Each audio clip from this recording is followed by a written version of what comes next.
The North Cascades. For years I walked these ridgelines and valleys, searching for a creature that lives on the thin edge between folklore and reality.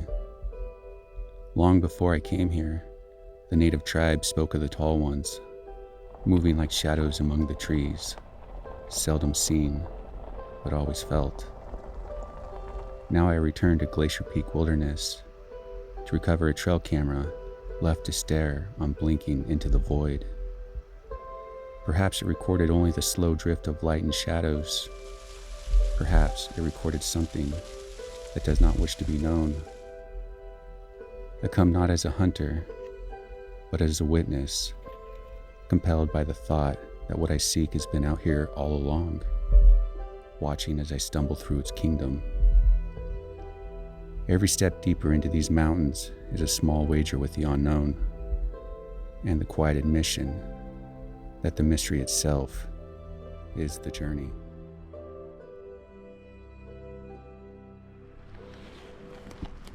All right, so here we are, back out around Glacier Peak. I'm looking for a trail cam that I deployed out here earlier this year. I recovered the other two, but this one seems to have ran away. I don't know if it was taken or what. I did a triangulation, if you look at one of those previous videos there, where they were all, within sight of each other. So I guess the search continues, huh? The forest sure can't change over the course of the summer. I'm pretty sure it was on one of these trees here. Almost certain.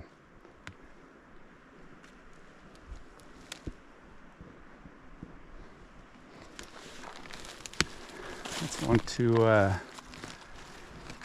bring up Jeff Meldrum. The unexpected passing of Jeff Meldrum. I mean, that's a huge loss that will never be replaced. I mean, the courage that he had, putting his reputation on the line. Yeah, might not always agreed with some of his conclusions, like with Freeman, but I absolutely respected him as a person, what he contributed to the subject, and the legacy that he has. I don't think he'll ever be replaced. It's just we have to hold up the mantles, the standards that he set, what science really wants from us to get the evidence that we need to make progress in this subject.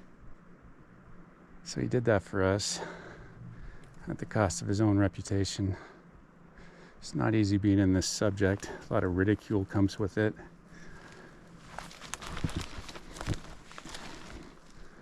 So the best that we can do, the way we can honor his legacy, is to go out and do the best that we can in an honest, transparent way.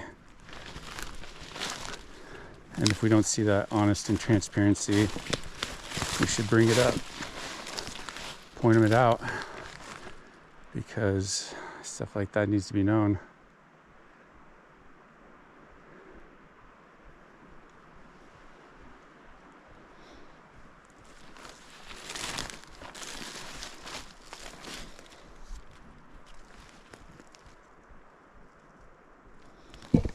Got a couple love-struck squirrels over here, just kind of chasing each other. Yeah, so I'm not sure where that trail cam could be.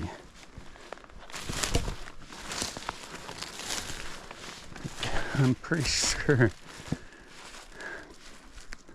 that it was with all the other trail cams.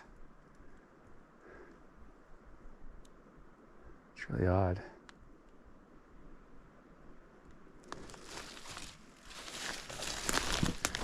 Did a whole triangulation.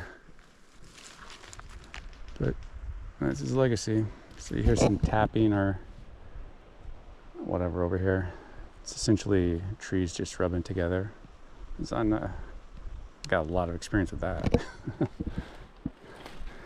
So as far as impressions out here, it's like good luck, literally good luck.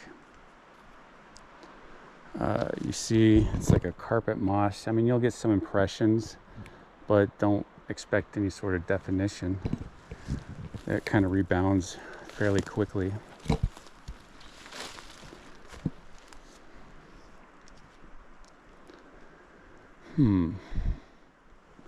You know, it's very common that bears, mountain lions will remove them. I've actually seen videos of it. Some just out looking around for my trail cam. Maybe it's on the floor or on the ground here somewhere around pieces of it. I just want the SD card. It was one of my glow cameras. I got 2 glow cameras and 1 no glow.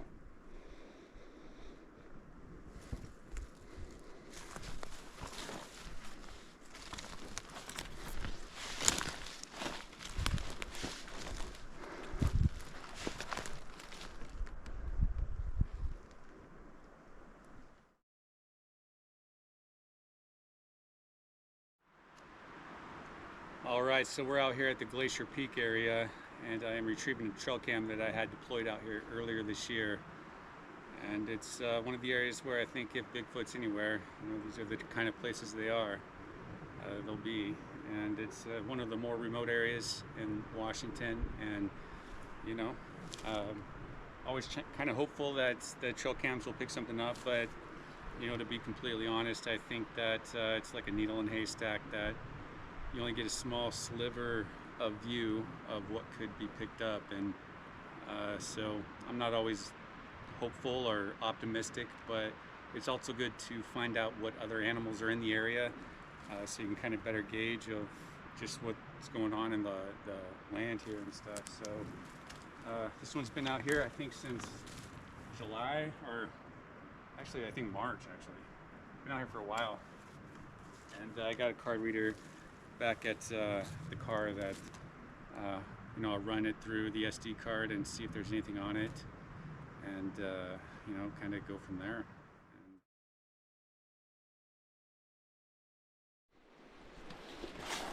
All right, out here by the pond area, if you know, you know, part of the dry season. I've only been out here like once this year. It's really hard going, as you can kind of see. Really, really hard going. What was that?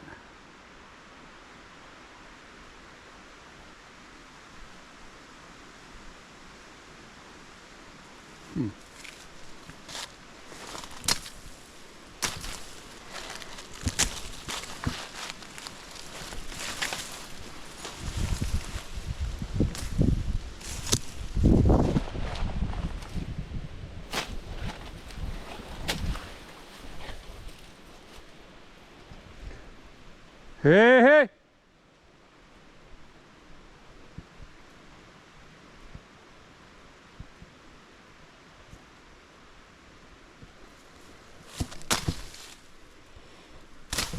Probably don't recommend coming out here by yourself, but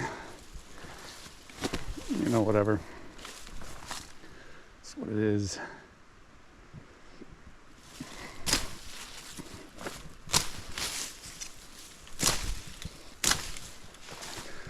Well, at least try and keep somewhat of a path clear to the pond area. It really is a beautiful place. Man, it's just kind of growing in thick here.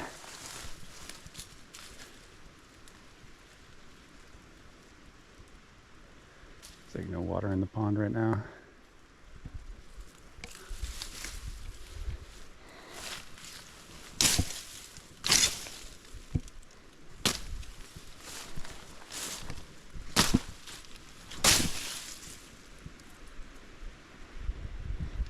Hey, bear!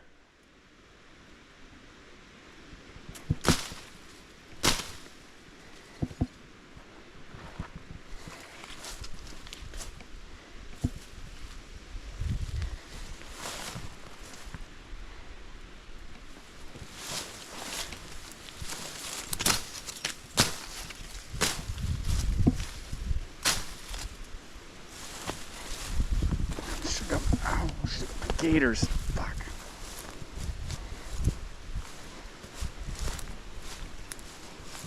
That hurt.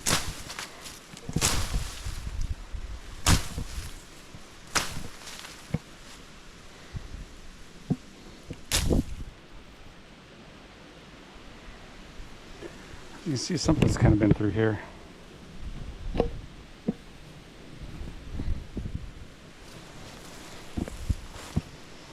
You know, there's a big down tree. See where this tree, see that tree right there? Yeah, about 7 years ago it got struck by lightning or something. It fell right here, so it makes it really hard to get by. A lot of the huckleberries grew up there, and man, they got some nice thorns on them. I don't know if I need to bring out like some weed killer or what. Just hacking it away, man, that's a lot of work.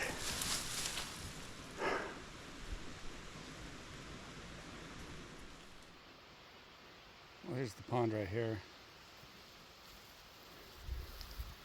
As you can see, it's kind of thick. Get in there.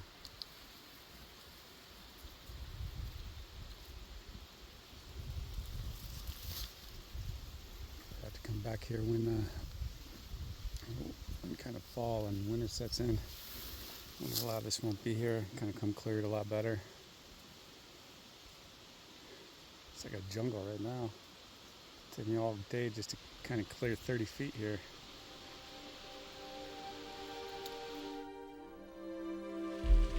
When I reviewed the images, there were only deer drifting like ghosts among the timber.